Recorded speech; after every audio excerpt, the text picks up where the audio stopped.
ಮಗನೇ ಚಂದ್ರಹಾಸ, ಹಿಡಿದಿರುವಂತಹ ಕತ್ತಿಯನ್ನ ಕೆಳಗಿಳಿಸು. ನಿನ್ನ ಭಕ್ತಿಗೆ ಮೆಚ್ಚಿ ಒಲಿದು ಬಂದವನು ನಾನಿದ್ದೇನೆ.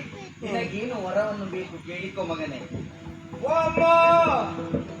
ಚಿತ್ತ ಜಾಂದಗಿ ಲಾಲಿಸಾದರೆ ಸತ್ತವರ ಈರ್ವರನು ನೀ ಬದುಕಿಸು.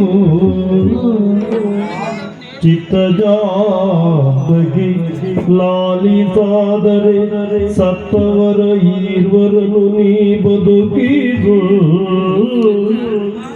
ಚಿತ್ತ ಜನಪಿದ ಭಕ್ತಿ ಎನ್ನಯ ಚಿತ್ತದಳು ನೆಲೆಗೊಳಿಸು ಸ್ಥಿರವಾಗಿ.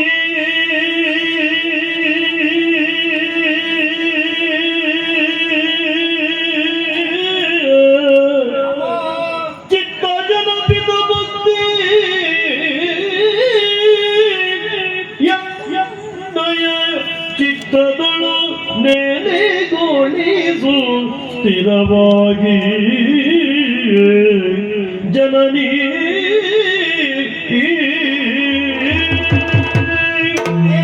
ಜಗನ್ಮಾತೆ, ನನ್ನ ಭಕ್ತಿಗೆ ಒಲಿದೇ ನಮ್ಮ. ಹೌದು, ಒಲಿದು ಮೈದೋರಿದೆಯ ತಾಯಿ. ಹೌದು, ಬದುಕು ಪಾವನವಾಯಿತು, ಬದುಕು ಧನ್ಯವಾಯಿತಮ್ಮ. ಆದರೇನು ಮಾಡ್ಲಿ ತಾಯಿ? ಏನು ನೋಡಿಲ್ಲಿ ನಿನ್ನ ದಿವ್ಯ ಸನ್ನಿಧಾನದಲ್ಲಿ ಭಾವನನ್ನು ಕಳೆದುಕೊಂಡು ನಿಂತಿದ್ದೇನೆ. ಜಗನ್ಮಾತೆ, ಕರುಣಾಮಯಾದಂತ ನೀನು ಕರುಣೆ ತೋರಿ ಅಳಿದ ಇವರನ್ನು ಬದುಕಿಸಿಕೊಡುವುದರ ದ್ವಾರ ಸದಾಕಾಲ ಶ್ರೀಹರಿಯ ನಾಮಸ್ಮರಣೆ ನನ್ನಲ್ಲಿ ಸ್ಥಿರವಾಗಿ ಉಳಿಯುವ ಹಾಗೆ ಅನುಗ್ರಹಿಸುತ್ತಾಯೇ. ಮೆಚ್ಚಿದೆ ಮಗನೇ, ಮೆಚ್ಚಿದೆ.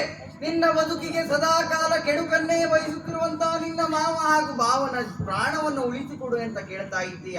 ಸರಿ, ನಿನ್ನ ಈ ಸ್ವಾರ್ಥ ಲಾಲಸೆಯನ್ನ ಬಿಟ್ಟು ನೀನು ಕೇಳಿದೆಯಲ್ಲ, ನಿನ್ನ ಬೇಡಿಕೆಯನ್ನು ಏನು ಎನ್ನುವುದು ಈಡೇರಿಸುತ್ತೇನೆ.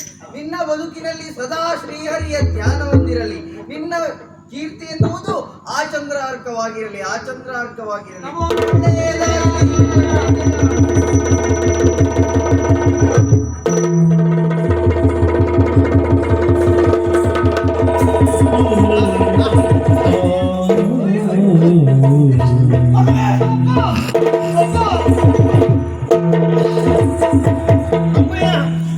ಇದೇನು ಅಂತ ಅರ್ಥ ಆಗ್ತಾ ಇಲ್ಲ ನಿಮ್ಗೆ? ನಾವೆಲ್ಲ ಎಲ್ಲಿದ್ದೇವೆ ಈಗ? ನಾವು ಕಾಡಿಕಾಯಲ್ಲಿದ್ದೇವಪ್ಪ.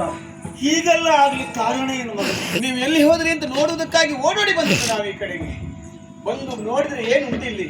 ಒಂದೆಡೆಯಲ್ಲಿ ರುಂಡ ಬೇರಾಗಿ ಬಿದ್ದಿದೆ ಅಣ್ಣನದ್ದು, ಇನ್ನೊಂದೆಡೆ ನಿಮ್ಮ ತಲೆ ಒಡೆದಿದೆ. ಇಬ್ರು ಸತ್ತು ಬಿದ್ದಿದ್ದೀರಪ್ಪ.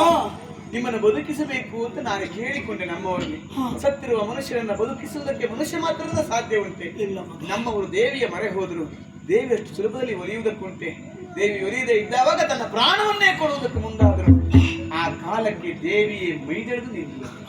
ಒಲಿದಿರುವಂತಹ ದೇವಿ ಏನು ಬೇಕು ಅಂತ ಕೇಳಿದವಾಗ ನಮ್ಮವರು ವರರೂಪವಾಗಿ ನಿಮ್ಮಿಬ್ಬರ ಪ್ರಾಣವನ್ನು ಪಡೆದಿದ್ದಾರೆ. ಎಲ್ಲಿದ್ದಾನೆ? ಇಲ್ಲೇ ಇದ್ದಾರೆ. ಯಾವತ್ತು ನೀವು ಆಶೀರ್ವಾದ ಮಾಡಬೇಕು.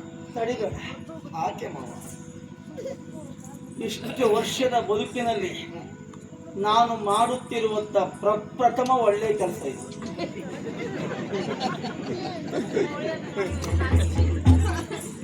ನೀನು ವಯಸ್ಸಿನಲ್ಲಿ ಸಣ್ಣವನಿರ್ಬೋದಪ್ಪ, ಸರಿ. ನಾನು ವಯಸ್ಸಿನಲ್ಲಿ ದೊಡ್ಡವನಾಗಿರ್ಬೋದು. ಕಳೆದ ಮಳೆಗಾಲವನ್ನ ಲೆಕ್ಕ ಹಾಕಿ ಹಿರಿಯವ ಕಿರಿಯವ ಅಂತ ಹೇಳುವುದಲ್ಲ.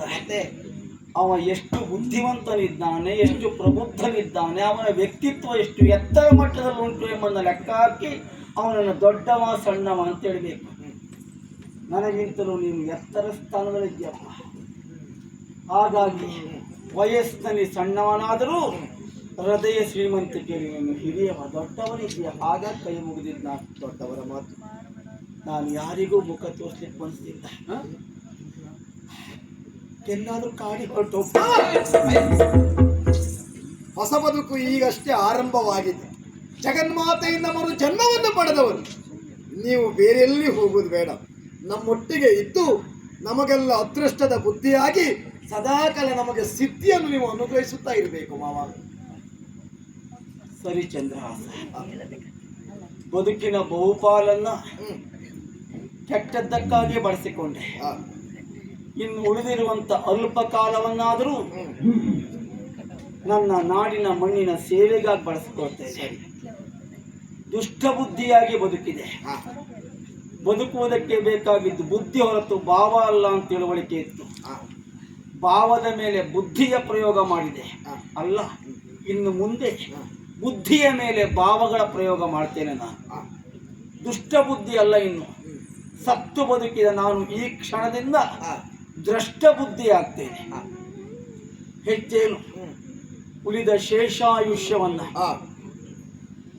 ಸತ್ಕಾರ್ಯಕ್ಕೆ ಬಳಸಿಕೊಂಡು ನನ್ನ ಈ ಜನ್ಮವನ್ನು ಸಾರ್ಥಕ ಮಾಡಿಕೊಳ್ತೇನೆ. ನಮಗೆಲ್ಲರಿಗೂ ಮಂಗಳವನ್ನು ಅನುಗ್ರಹಿಸಿದಂಥ ತಾಯಿಯನ್ನು ಸ್ಮರಿಸುತ್ತಾ ನಾವೆಲ್ಲ ಮನೆಗೆ ಹೋಗೋಣ. ಬನ್ನಿ ಬನ್ನಿ.